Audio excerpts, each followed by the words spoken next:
política dos governadores, ou política dos estados, foi um acordo durante os primeiros anos da República Velha.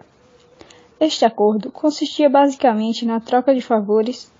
Os governadores de estado davam seu apoio ao governo federal, ajudando a eleger deputados e senadores favoráveis ao presidente. O presidente, em retribuição, apoiava os governadores concedendo mais verbas, empregos e favores para seus aliados políticos.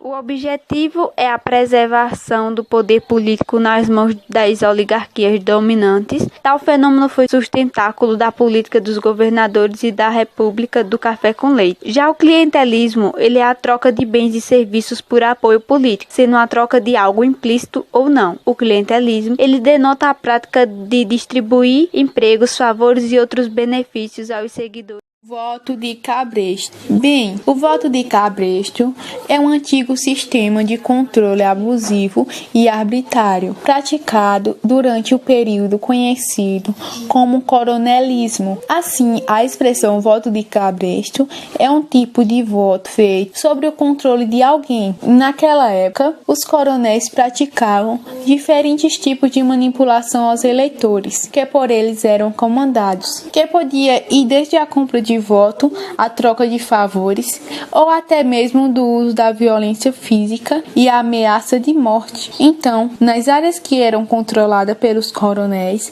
eram chamadas de curral eleitoral. No dia da votação, o coronel obrigava e usava até mesmo a violência para que os eleitores do seu curral eleitoral votassem nos candidatos apoiados por ele. Então, como não existia grandes mecanismos de segurança naquela época, tornava-se ainda mais fácil para que os coronéis fraudassem as eleições. O voto de cabresto só começa a diminuir após a Revolução de 1930, quando Getúlio Vargas inicia o combate ao coronelismo. Já em 1932, com a aprovação do Código Eleitoral Brasileiro, responsável por tornar o voto secreto, o voto de cabresto passou a ser cada vez ainda mais difícil de ser aplicado.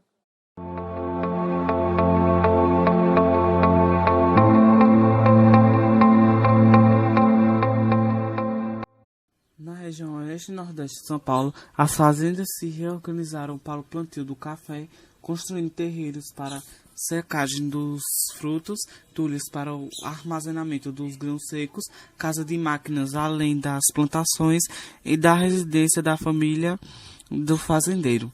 Com a abolição da escravidão e em seguida a grande imigração, desapareceram as senzalas e apareceram as colônias de imigrantes. Os imigrantes deixaram a Europa por problemas econômicos.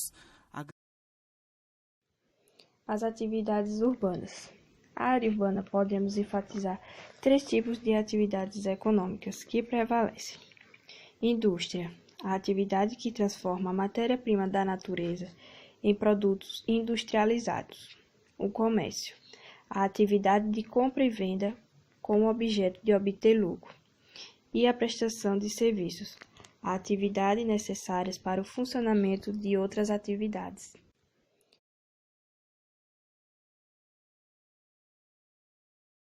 Os imigrantes, em sua maioria europeus, adaptaram para a realidade brasileira instrumentos políticos que haviam sido utilizados na Europa para conquistar os direitos trabalhistas, tendo tido participação relevante na organização dos sindicatos, que reuniam os trabalhadores das fábricas, e nas ligas camponesas, que reuniam os trabalhadores do campo.